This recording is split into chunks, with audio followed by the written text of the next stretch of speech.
คือไม่ แซ่บบ่แซ่บบ่เบิ่งฮะมื้อยังอันน่ะมุมๆหั่นนะโอ้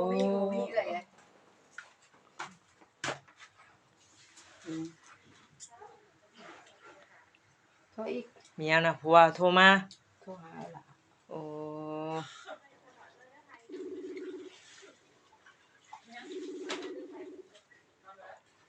กล่องมันคือมัวน่ะกล่องแตกเลย ใครเอามาให้นี่ เฮานี่ละเฮ็ด โอ้เฮ็ดเองมื้อนี่ แม่น เฮ็ดขายก็ได้เด้แม่น้องสุกโมเอ้ยอันนี้ ชิ้น เจ้าคือบ่เฮ็ดอันนี้มีบ่นี่ มีตัว มีหรือเผลอ เส้นเพอได้เจ้ามาแต่วัดมาตากค่ะเด้ มา แต่วัดป่าแล้วเฮาก็ลวก เกี่ยวใส่กับหยังน่ะ ใส่น้ำตาลน้อยหนึ่ง อืม น้ำมัน ว่าที่แรกน่ะใส่ซีอิ๊วนำบ่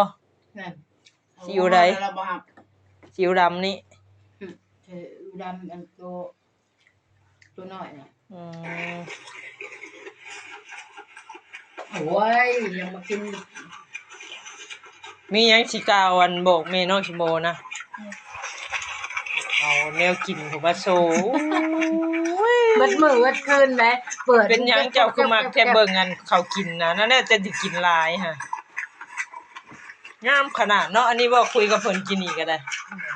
ว่าบ่จังได๋ ไปล้างหน้าแล้วเว้ยน้ำก็เป็นใส่หายแล้ว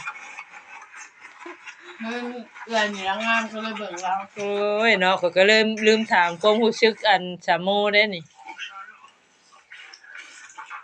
คือเด็ก บ่ได้ละเงกหัวอย่างเดียวพากินมีบัด คือเด็กน้อยนี่แหละก็คือมึงเอาหูหนาลุงไปใส่นั่นแหละหมอเขาจะจองแล้วต้องใช้มา โอ้แซ่บขนาดกินกับข้าวมีน้องสิโมก็ บ่หักบ่ เรายังขี่รถมั้งใจเย็น11 โมงได้นี่กินนะแม่กินโนดเจ้าน่ะบ่ยังนี่ขังลูกไว้ในห้องน้ำบ่อันนี้ โอ้ยมันถ่าย โอ้ไปแม่โมลูกแล้วเด้อโม เนาะ โอ้กินตลอดเนาะพูดโพดบ่หมกแตงพูด